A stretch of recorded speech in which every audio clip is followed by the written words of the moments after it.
See, my take on Christianity is that the key word is right, it's just the interpretation of the key word.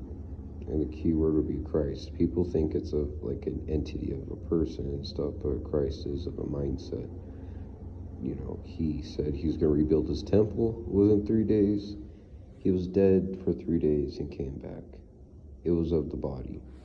And his miracles were based off of the utilization of the pineal gland to being pure and stuff like that. He changed water into wine. He started walking on water and shit, you know?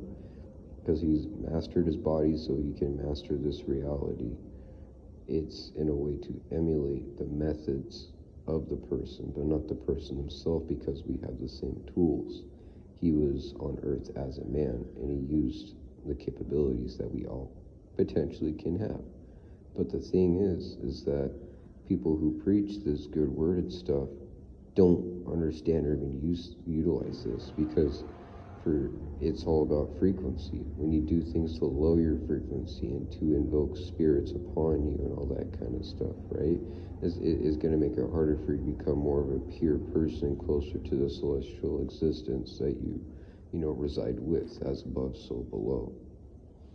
Sin is, the loss of integrity with oneself, and I do believe they'll have a moral compass, but some people have been possessed through, external means of just symbolism and influences and all that, and you would have to have it's a lot of steps, and you have to have somebody explain it to you the right way, but more or less it's literally just to be a positive force of production, to expand, not to retract out of selfishness, because really doing selfish things is retracting because you don't have the intent to expand. It's about your own satisfaction and desires just out of how you look based off of ego. So his birthday was September 11th of 2 BC. He would be a 22 life path of builder and destroyer. Makes a lot of sense. As if it's a healer too, it's medium. So yeah, more or less my whole thing is like even with like talking about the chakras and the pineal gland. That's of Hinduism. They heavily speak about that, but it's even coded in Christian Bibles of like astrology and the signs and the Pisces and all that kind of stuff. So then it's in Hinduism. That's like of the inside of what kind of you take care of your functions. Islam is not all of it, but I would say it's pretty much more hardcore on the external values of community and honoring your bloodline.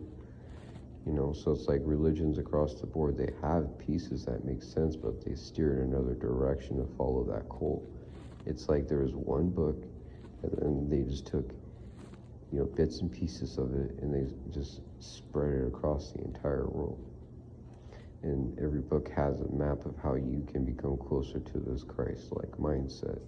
And it's just a practice of using your kundalini, taking care of your body to where you can use these quote-unquote magical capabilities just like Christ did.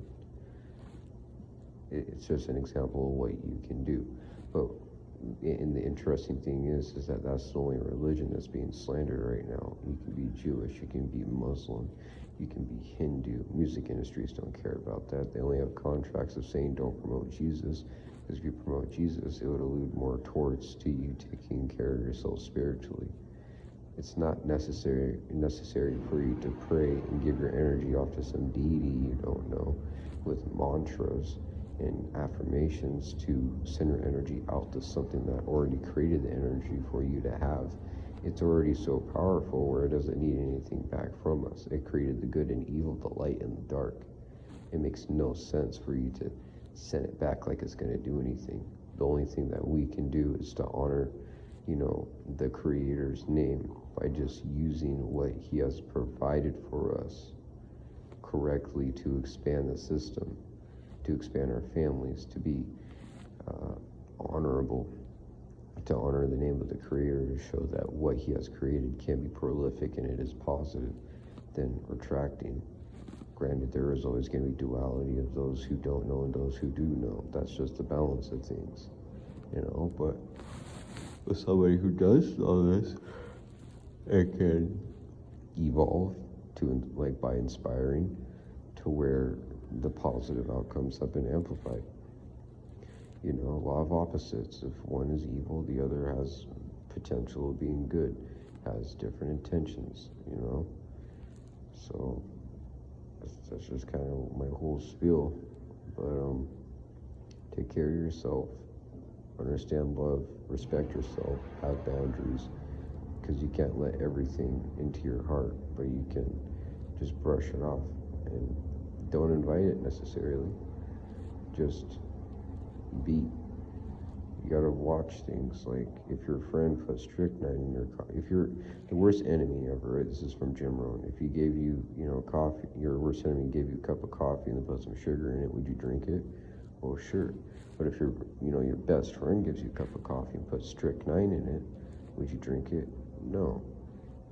The cup of coffee is your mind, it's your soul. You want to protect it by any means necessary. Stand guard of your mind and be careful what goes into it. Otherwise, you're going to, turn into the left. That's from what I've seen, the left side, like Democrats in the Western world. I'm not political at all by any means like that, but from what I'm seeing, that's what could happen. Being easily manipulated just to create the divide, but the side that has been manipulated, vaccinated, going through, genital surgery, taking hormones and stuff like that, wanting to push it for children and do stuff like that. And in no stretch of imagination will that create a better society, and let alone will that even be a good society. It goes back to the whole expansion versus retraction. You're retracting. You can't reproduce. The ideas are so limited. Very limited. You can't do a lot with it. It only creates more people that would create more problems.